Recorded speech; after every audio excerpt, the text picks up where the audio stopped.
Bienvenue à la sellerie au fil des temps. Donc, je suis sellier sur Saint-Ségal où je travaille donc ici tous les jours pour la réalisation d'articles destinés au public, c'est-à-dire plutôt cartables, sacs à main, ceintures, bref, pas mal d'articles qui seraient plutôt classés en maroquinerie.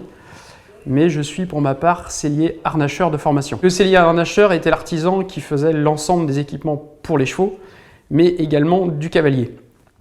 Si on prend par exemple des établissements comme chez Hermès, ils étaient vraiment dédiés à l'origine pour tout ce qui est chevaux.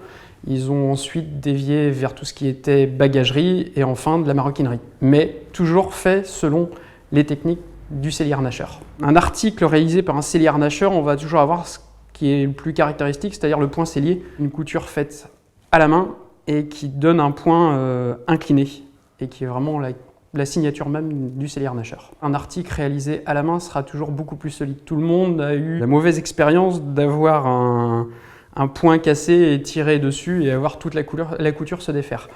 En couture à la main, ça ce n'est pas possible parce que le fil va passer successivement au-dessus et en dessous.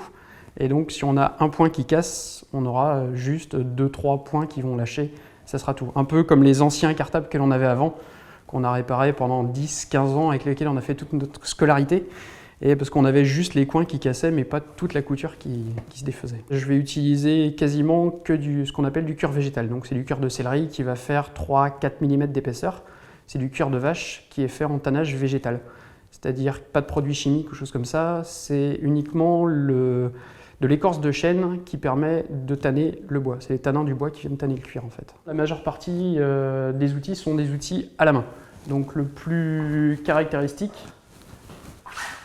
va être celui-ci, qui est vraiment le couteau du sellier, que l'on appelle un couteau de demi-lune, avec lequel on va faire l'ensemble des découpes. Donc ça c'est vraiment l'outil du sellier par excellence. Ensuite on va avoir le formoir.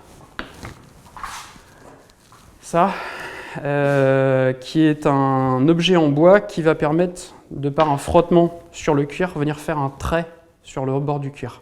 On va regarder tous les vieux cartables, les vieilles ceintures, choses comme ça. On aura toujours ce trait caractéristique du travail du sellier. On va avoir l'abacar qui, lui, va nous permettre de venir casser directement les arêtes du cuir pour vraiment avoir un article vraiment bien terminé. À la base, étant donné que le sellier harnacheur travaillait pour les chevaux, cela permettait de casser l'arête pour éviter que le cheval se blesse avec. Ma principale clientèle, ça va être le particulier, que je vais rencontrer à travers des marchés, pour les marchés de créateurs l'été, les marchés de Noël l'hiver. Des personnes qui veulent soit faire réparer de vieux objets, des vieux cartables, des vieilles malles, mais également, comme je disais, par exemple du matériel agricole ou des choses comme ça, vont venir me voir.